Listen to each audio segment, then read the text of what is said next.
It was always crazy. My family were definitely a bunch of hippies, rock and roll, sex, drugs, and rock and roll.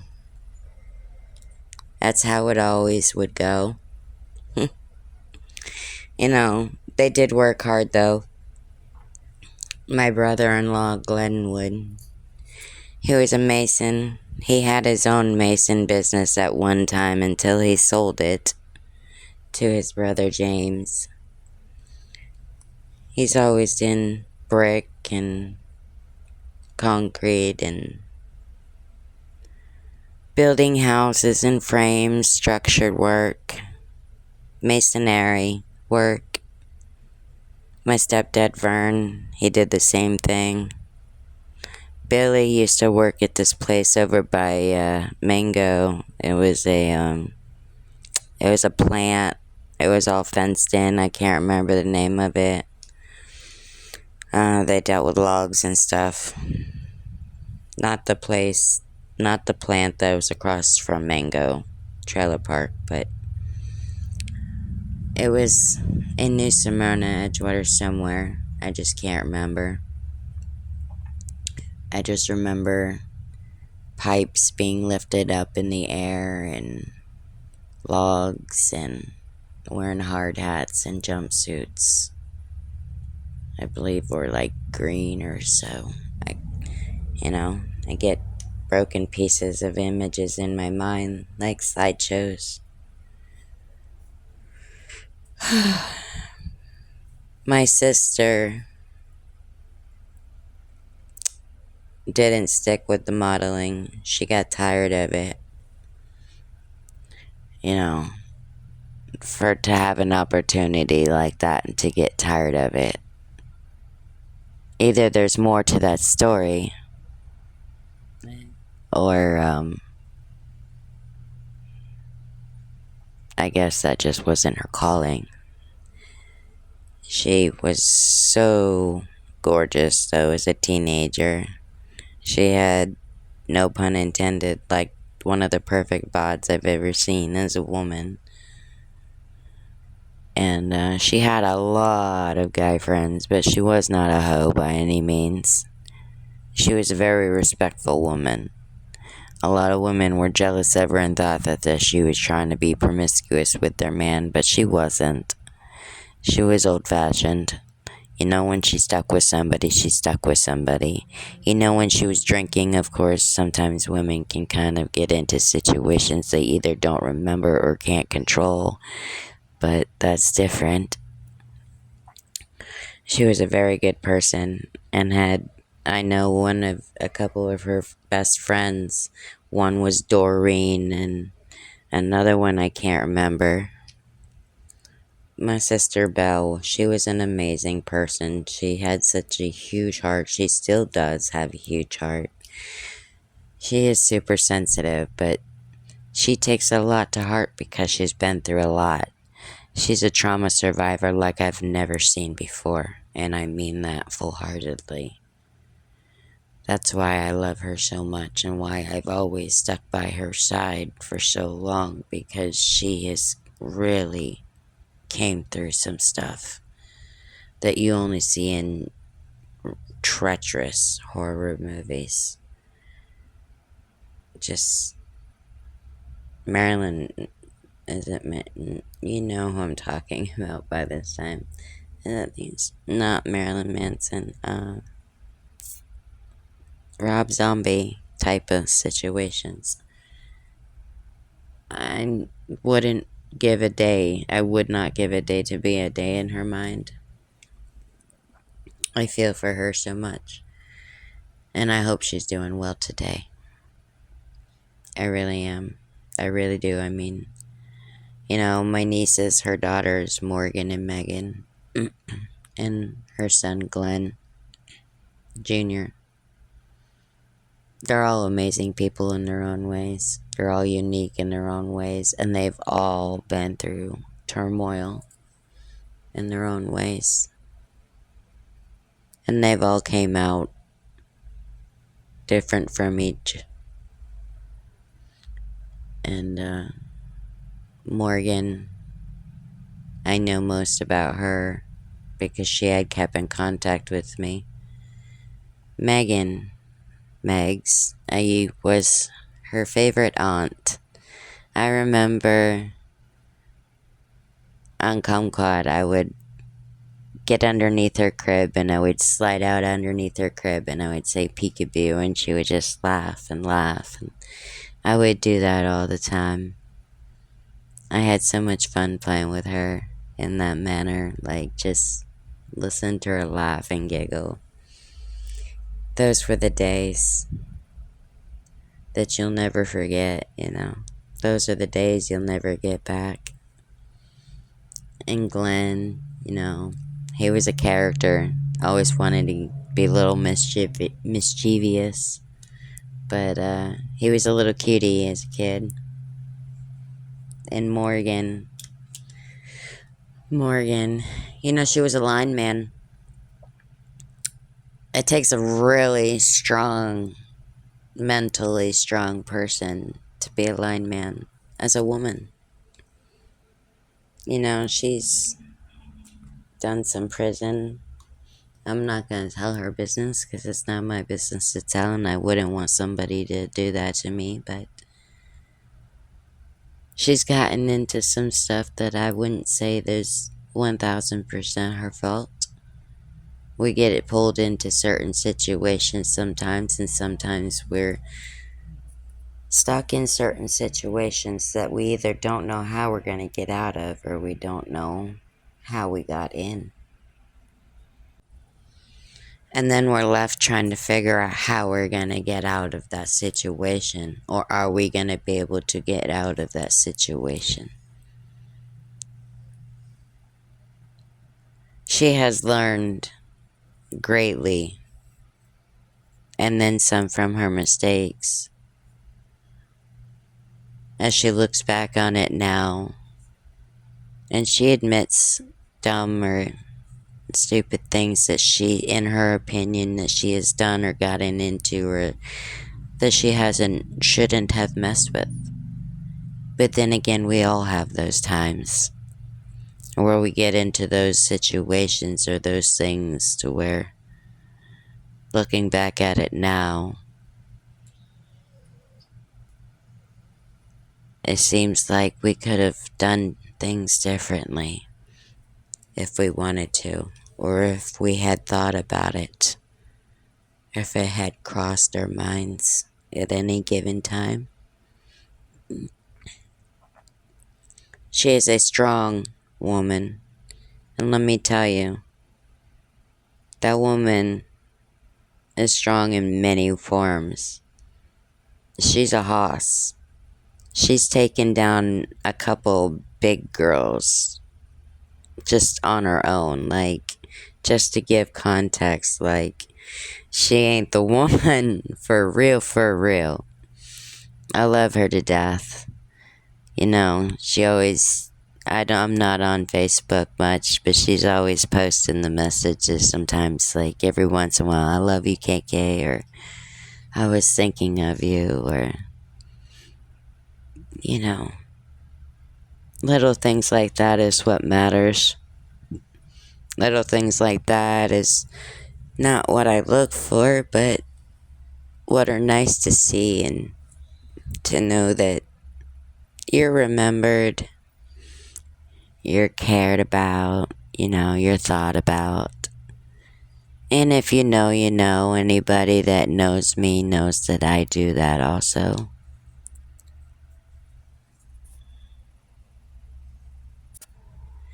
You know, growing up, some of my favorite shows to try and help get me by, or my favorite artists were like Britney Spears, Brittany Murphy,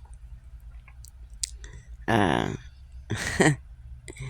oh, Jim Carrey, Martin Lawrence, you know, Fresh Prince of Bel-Air. You know, as a teacher, as a teenager, like Cheetah Girls, That's so Raven. It's a mystery I can see.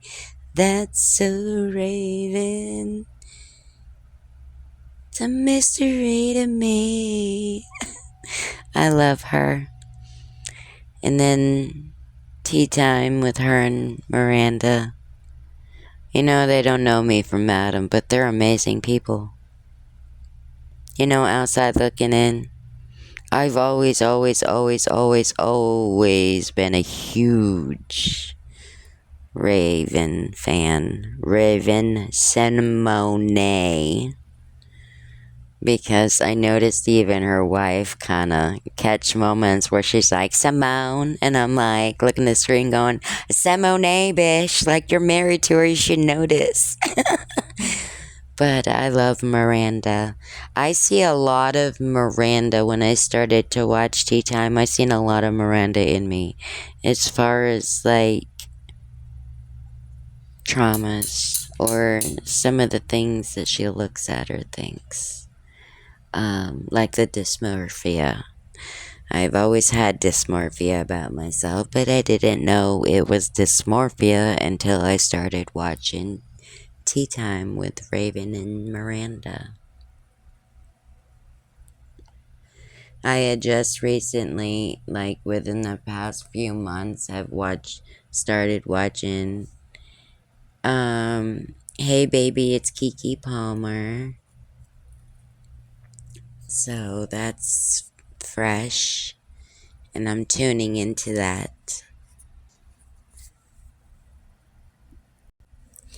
I've been recently tuned in on and off to Bright Minded by Miley Cyrus, her wonderful podcast, and her mom's podcast. I can't remember the name of it, but with her mother and her sister. These are just podcasts that I've been tuning into. The Drew show. I love Drew. Drew Barrymore. She's awesome. I hope I got that right. And that wasn't like a skip, but I'm pretty sure.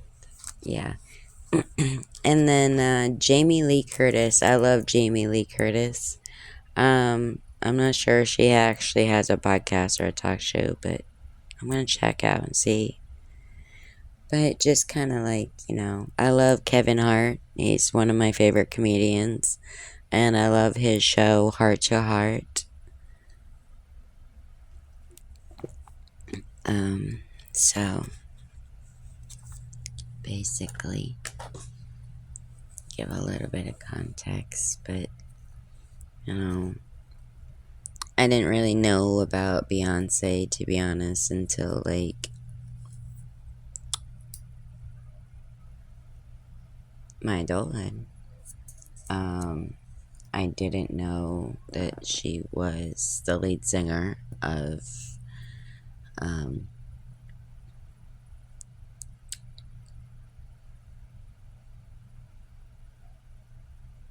Destiny's Child. Oh my goodness. My mind. But we learn something new every day, every year, every week, every month.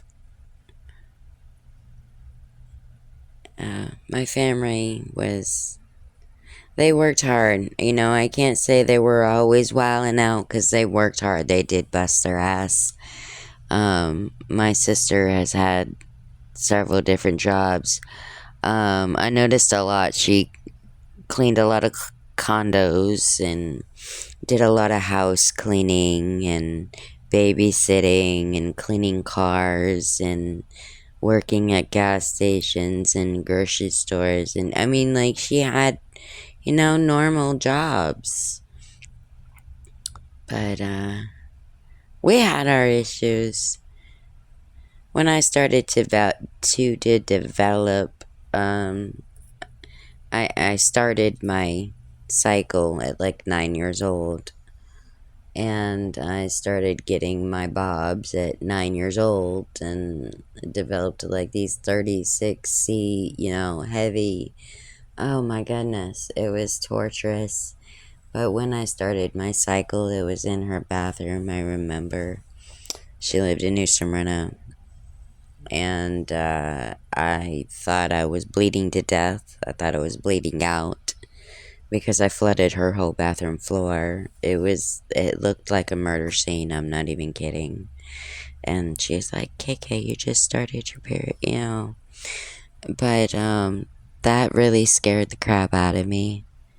But ever since, that day when I started to develop, weird things started to really happen, and I noticed weird things around me, and it was just awkward, to say it the least. Like in the back seat, like when I was like 7, 8, I think it was like 8. No, it was 9. It was, I know it's my sister, my brother, and me and my brother Bobby in the back seat. And I remember my brother-in-law Bobby put his finger up into his mouth, doing a kind of motion while he was sitting there feeling up my leg and stuff.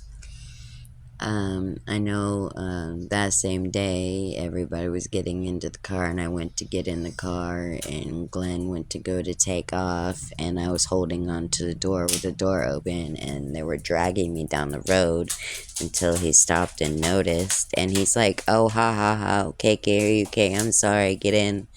So it's just, I dealt with a lot of things that maybe didn't make sense at the time, or that I didn't think too much of at the time, or that things would probably be like red flags, but I didn't see them as red flags as a child.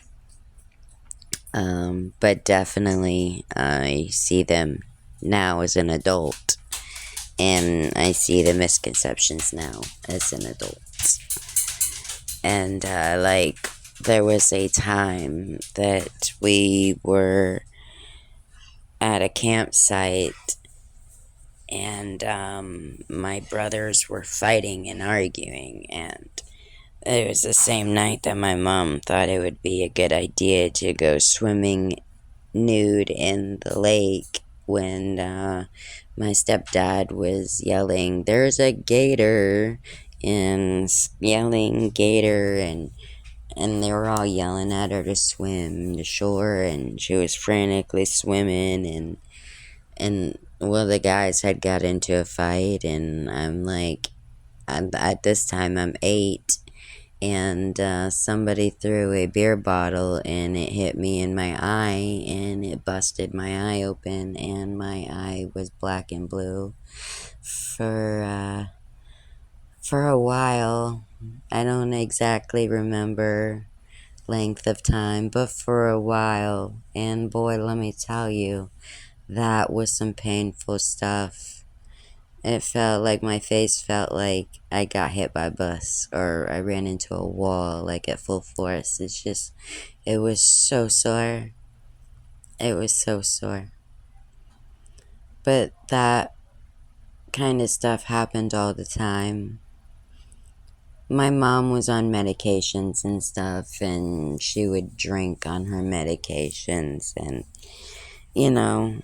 I don't know what the deal was. And my mom had you know, like a pharmacy, bookshelves of medications that she had to take, like 16, 18 pills a day. Like, what kind of life is that for somebody to live? And, oh my gee. It was so, it was insane. It was so insane. But,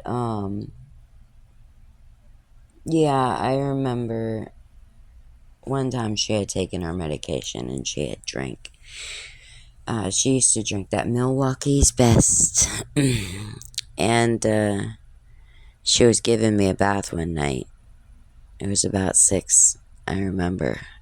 Because that's the time that she usually would tell me, get a bath, get in my jammies, and get ready for bed. And when I looked at her, it just looked like there was nothing there. And she literally tried to drown me in the tub that night. And it was like, it felt forever, but I'm sure it was only like a minute or two. And she lifted her arms up and then just looked at me in the water. And I sat up and she just got up and walked out. And I got dressed and went to bed. Like, that traumatized the hell out of me. And she did stuff like this, and looking at her face, it was like that she didn't even realize what was going on, and she looked so confused to the world. Just, it was, it was some very weird situations, and I know that, like, I'm not gonna name names, but I know, like, one of Frank's sisters was, told me back in the day that, like, there's no way that that happened to you, and something of it, like, that stuff don't happen, or that didn't happen to you, or you look fine, or you seem fine. You can look or seem fine on the outside and be totally messed up on the inside. you know Looks are deceiving, and that goes in so many ways. I remember one time, me, my mom, and my stepdad Vern went went out in the woods. We were gonna go camping. This is so funny. I remember this. He had this big lifted truck. It was a Ford box body, square front end. The good ones. And I swear to God, I was 9.5. I was about to turn 10, and had looked up, and I swear to God, like 10-foot trees were separating. And my mom and Vern were running out of the woods, and she had to pee, and she was pulling up her pants, and she was running out with her pants half up, and he was jumping in the truck, and she's jumping in the truck, and I jump in the truck, and they're like, "It's freaking Bigfoot!" I saw this big hairy thing come separating out of the trees, and we just took off. I swear that scared the crap out of me. But things like that would happen all the time. You never knew what the next day was going to bring. It was always a mystery. But I'll pick this up in part 5.